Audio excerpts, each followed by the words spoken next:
नाज़रीन, अवामी न्यूज़ में खबरन जो सिलसिलो जारी है। इन वक्त असीं तव्हांखे भरिया रोड में खबर ॾींदा हलूं त भरिया रोड में बिरोही बिरादरी तरफ़ां बाअसर जवाबदार की गिरफ़्तारी लाइ एहतजाजी मुज़ाहिरो कयो वियो आहे। हिन सिलसिले में इस्माइल बिरोही, डॉक्टर गुलाम अली बिरोही, अली मोहम्मद बिरोही ऐं ॿियनि जी अॻवानी में भरिया रोड में सख़्त एहतजाज कंदे चयो त राजपर बिरादरी जो असां सां बि 2 साल अॻु ज़मीन जी मालिकी तां जहिड़ो थियो, जंहिंजो फ़ैसिलो अॻूणे MP डॉक्टर अब्दुल सत्तार राजपर कयो। उन जे बावजूद बि राजपर बिरादरी असांजे मथां हमलो करे असांजा नौजवान ज़ख्मी कया, जंहिंजो केस भरिया रोड थाणे ते बिरोही बिरादरी पारां दाख़िल करायो वियो, पर भरिया रोड पुलिस जवाबदार गिरफ़्तार नथी करे। हाणे जवाबदार असांखे जान खां मारण जूं धमकियूं ॾेई रहिया आहिनि। भरिया रोड पुलिस खून रेज़ी कराइण चाहे थी। भरिया रोड पुलिस राजपर बिरादरी जे बाअसरनि सां ॿट बणियल हिननि आला अमलदारनि खां मुतालबो कयो त वाक़िए जी शफ़ाफ़ इंक्वायरी कराए असां सां इंसाफ़ कयो वञे। एग्रीमेंट आहे जेको आहे डॉक्टर सत्तार साहब फ़ैसिलो कयो आहे।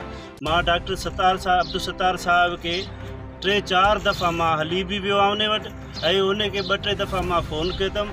साईं ख़ुदा जो नालो अथव, खून ख़राबनि खां बचायो हिननि खे, महिरबानी करे तव्हां चङा मुड़ुस आहियो, तव्हां राजपर बिरादरी जा चङा मुड़ुस आहियो, फ़ैसिलो बि तव्हांजो ई थियल आहे ऐं अञा ताईं को अमल ई नथो थिए फ़ैसिलो बि तव्हांजो थियल, तव्हां अमल त करायो न पंहिंजे ते।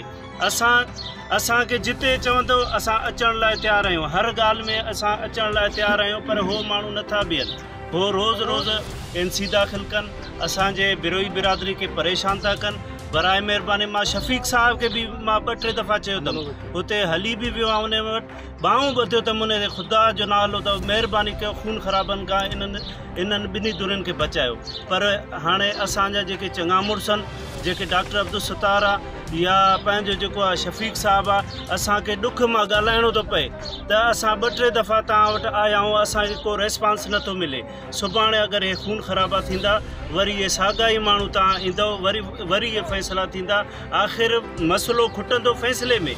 पर मज़ीद खबरों और तफसीलात के लिए विजिट करें हमारी वेबसाइट www.awamiNewsHD.com।